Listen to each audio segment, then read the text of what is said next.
আসসালামু আলাইকুম, আপনারা সবাই কেমন আছেন? আশা করি ভালো আছেন। আমি আলহামদুলিল্লাহ ভালো আছি। আজকে আরও একটি নতুন রেসিপি নিয়ে হাজির হয়েছি, পুঁইশাকের বিচি ভাজি। আমি প্রথমে পুঁইশাকের বিচি আর ফুলগুলো গাছ থেকে তুলে নিতেছি।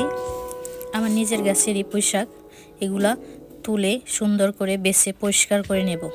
আমার ভিডিওটি যে যেখান থেকে দেখতেছেন, ভিডিওটি দেখার শুরুতে একটি লাইক দিয়ে দিবেন, যাতে পরবর্তী ভিডিওগুলো সবার আগে আপনারা দেখতে পারেন। যারা এখনও আমার চ্যানেলটি সাবস্ক্রাইব করেননি তারা সাবস্ক্রাইব করে দিবেন প্লিজ। আমি পুঁইশাকের বিচিগুলা কেটে ধুয়ে পরিষ্কার করে নিয়েছি। সাথে অল্প কিছু ছোটো আলু নিয়েছি। ছোটো আলুটা আমি কুচি কুচি করে কেটে ধুয়ে পরিষ্কার করে নিয়েছি। দেখুন, আমি ভাজিটা করার জন্য সব কিছু রেডি করে নিয়েছি। এবার আমি চুলাটা ধরিয়ে দিয়ে একটি কড়াই বসিয়ে দেব। কড়াইটা বসানো হয়ে গেলে, গরম হয়ে এলেই তেল দিয়ে দেব। তেলটা গরম হয়ে এলে আধা কাপের মতো পেঁয়াজ কুচি দিয়ে হাফ টিস্পুন আস্ত জিরে দিয়ে দেব।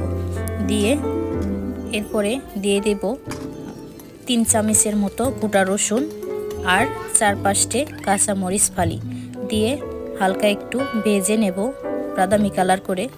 হালকা বাদামি কালার হয়ে এলেই এর মধ্যে দিয়ে দেব কেটে রাখা পুঁইশাকের বিচি আর আলুগুলো দিয়ে একটু পেঁয়াজের সাথে মিশিয়ে নেব। পুরোটা একটু নেড়ে চেড়ে মেশানো হয়ে গেলেই এরপরেই দিয়ে দেব হাফ চা চামচ সজের গুঁড়া, হাফ চা চামচ হলুদের গুঁড়া, হাফ চা চামচ মরিচের গুঁড়া, 1 চা চামচ লবণ। লবণটা আপনারা আপনাদের পরিমাণ মতো নিয়ে নেবেন। এবার কিছুক্ষণ ভেজে নেব। অল্প কিছুক্ষণ ভাজা হয়ে গেলে আলু আর পুঁইশাকের বিচিটা সিদ্ধ হয়ে এলে দিয়ে দেব একটি ডিম দিয়ে 2 মিনিটের মতো ভেজে ধনেপাতা দিয়ে নামিয়ে নেব।